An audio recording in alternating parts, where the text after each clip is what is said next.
Vamos ahora con un tema interesante, es ¿qué debemos hacer después de la apertura? La pregunta sería ¿cuándo termina la apertura? Vamos a ver un ejemplo.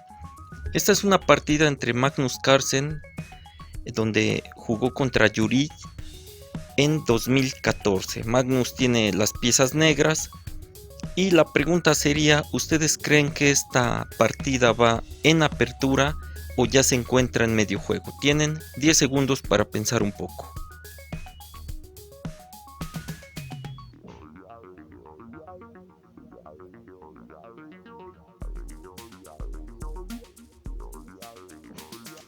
Es una posición donde todavía nos encontramos en apertura.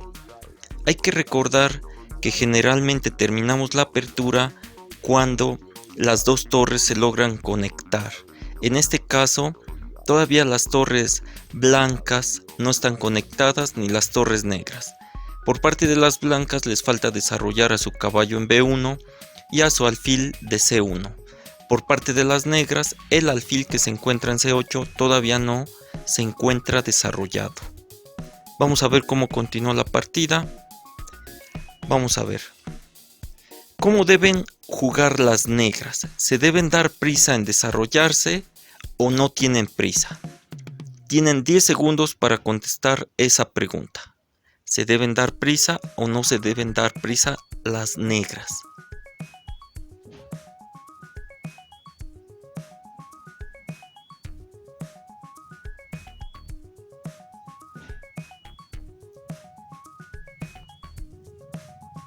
En apertura, nosotros nos debemos dar prisa cuando tenemos una posición abierta. Ahí importa mucho desarrollarse al máximo. Cuando la posición se encuentra cerrada o bloqueada, podemos ser un poco más lentos porque al estar la posición cerrada no es tan importante golpear tácticamente al rival.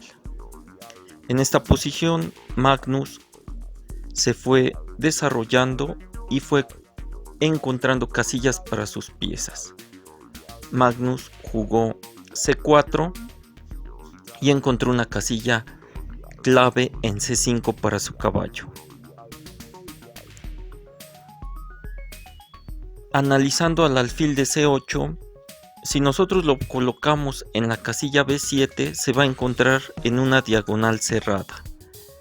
Magnus igual debe encontrar algún punto donde pueda colocar a su alfil, alguna diagonal donde ese alfil sea mucho más activo.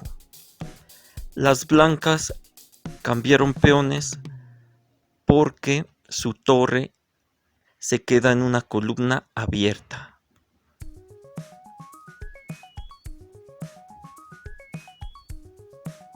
Ahora juegan las negras y después de la jugada B4, ¿qué creen que hicieron las negras?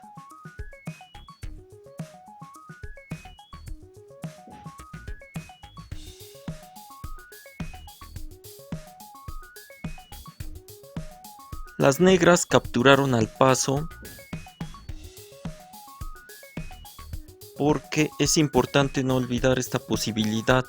Recuerden que es una manera muy efectiva de abrir la posición y de que el caballo alcance su casilla activa.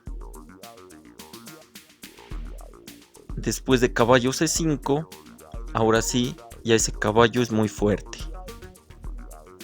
Alfil C2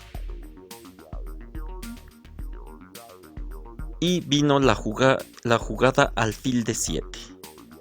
Alfil G4 no es tan correcto porque después de H3 ese alfil se va a tener que retirar. Alfil D7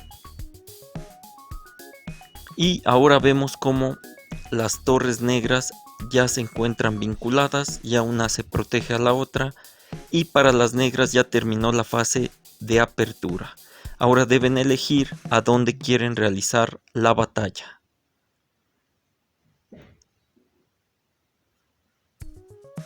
El medio juego se va a sobrellevar sobre las columnas abiertas y semiabiertas. Las blancas desarrollaron a su alfil, pero ese alfil también es muy importante, por eso no lo pueden cambiar directamente por el caballo.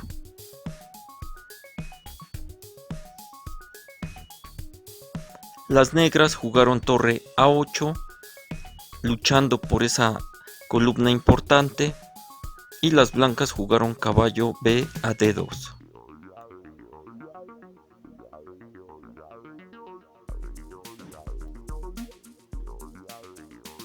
Magnus jugó caballo A4 y las blancas alfil por A4.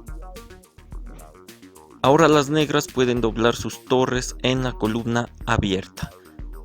Debido a que el alfil de casillas blancas desapareció, las negras pueden ocupar esas casillas importantes y presionarlas. Hasta aquí este tema, nos vemos en el siguiente.